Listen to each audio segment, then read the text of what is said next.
ನಿಮ್ಮ ಜೀವನದಲ್ಲಿ ಗುರಿ ಇದ್ದರೆ ಅದುವೇ ನಿಮ್ಮನ್ನು ಮುನ್ನಡೆಸುತ್ತದೆ. ಗುರಿ ಇಲ್ಲದಿದ್ದರೆ ಬದುಕು ಅರ್ಥ ಕಳೆದುಕೊಂಡಂತಾಗುತ್ತದೆ. ಗುಣಿತಾಕ್ಷರಗಳು ದ, ವ, ರ ವ್ಯಂಜನಾಕ್ಷರಗಳನ್ನು ಸೇರಿಸಿ ಬರೆದರೆ ಪದ ರಚನೆಯಾಗುವುದಿಲ್ಲ. ಅದರ ಬದಲಿಗೆ ದ ಪ್ಲಸ್ ಎ ದೇ, ವ ಪ್ಲಸ್ ಆ ವ, ರ ಪ್ಲಸ್ ಉ ರು. ಈ ರೀತಿ ಸ್ವರಾಕ್ಷರಗಳನ್ನು ಸೇರಿಸಿ ಬರೆದರೆ ಅರ್ಥಪೂರ್ಣವಾದ ದೇವರು ಎಂಬ ಪದ ರಚನೆ ಆಗುತ್ತದೆ. ಹೀಗೆ ವ್ಯಂಜನಕ್ಕೆ ಸ್ವರ ಸೇರಿದಾಗ ಆಗುವ ಅಕ್ಷರವೇ ಗುಣಿತಾಕ್ಷರ. ಒಂದು ವ್ಯಂಜನಕ್ಕೆ ಆದಿಂದ ಔವರೆಗಿನ 13 ಸ್ವರಗಳು ಸೇರಿದರೆ 13 ಗುಣಿತಾಕ್ಷರಗಳಾಗುತ್ತವೆ. 34 ವ್ಯಂಜನಾಕ್ಷರಗಳಿಗೆ ತಲಾ 13 ಸ್ವರಾಕ್ಷರಗಳನ್ನು ಸೇರಿಸುವುದರಿಂದ 442 ಗುಣಿತಾಕ್ಷರಗಳನ್ನು ರಚಿಸಬಹುದು. ಗುಣಿತಾಕ್ಷರಗಳೇ ಕಾಗುಣಿತ ಅಕ್ಷರಗಳು. ಅದೇ ರೀತಿ ಯೋಗವಾಹಗಳನ್ನು ಸೇರಿಸಿ ಗುಣಿತಾಕ್ಷರಗಳನ್ನು ಮಾಡಬಹುದು. ಗುಣಿತಾಕ್ಷರ ವ್ಯಂಜನಗಳಿಗೆ ಸ್ವರಗಳು ಸೇರಿ ಗುಣಿತಾಕ್ಷರಗಳಾಗುತ್ತವೆ.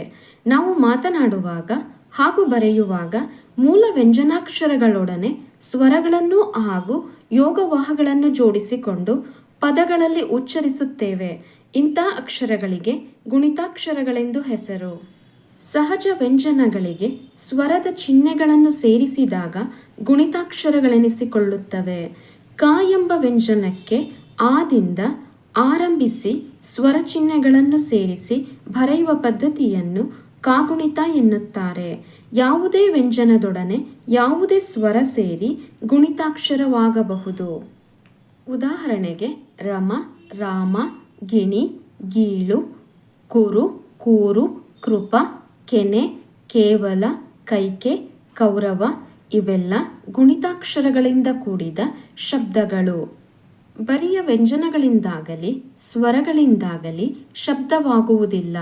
ಶಬ್ದವಾಗದೆ ಅರ್ಥ ದೊರೆಯುವುದಿಲ್ಲ. ಅಕ್ಷರಗಳಿಂದ ಶಬ್ದಗಳನ್ನು ಮಾಡಲು ವ್ಯಂಜನಕ್ಕೆ ಸ್ವರ ಸೇರಿಸುತ್ತೇವೆ. ವ್ಯಂಜನಾಕ್ಷರ ಪ್ಲಸ್ ಸ್ವರಾಕ್ಷರ = ಗುಣಿತಾಕ್ಷರ. ಕ ಪ್ಲಸ್ ಆ ಕ, ಕ ಪ್ಲಸ್ ಆ ಕ, ಕ ಪ್ಲಸ್ ಈ ಕಿ, ಕ ಪ್ಲಸ್ ಈ ಖಿ, ಕ ಪ್ಲಸ್ ಉ ಕು, ಕ ಪ್ಲಸ್ ಉ ಕು, ಕ ಪ್ಲಸ್ ರು ಕೃ, ಖ ಪ್ಲಸ್ ಎ ಕೆ, ಕ ಪ್ಲಸ್ ಎ ಕೆ, ಕ ಪ್ಲಸ್ ಐ ಕೈ, ಕ ಪ್ಲಸ್ ಓ ಕೋ, ಕ ಪ್ಲಸ್ ಓ ಕೋ, ಕ ಪ್ಲಸ್ ಔ ಕೌ, ಕ ಪ್ಲಸ್ ಅಂ ಕಂ, ಕ ಪ್ಲಸ್ ಅಹ ಕಹ. ಇವೇ ಗುಣಿತಾಕ್ಷರಗಳು. ಇದೇ ರೀತಿ ಗುಣಿತ ಚಿಹ್ನೆಗಳನ್ನು ಸೇರಿಸಿಕೊಂಡು ಉಳಿದ ಎಲ್ಲ ವ್ಯಂಜನಗಳನ್ನು ಗುಣಿತಾಕ್ಷರಗಳನ್ನಾಗಿ ಮಾಡಬಹುದು.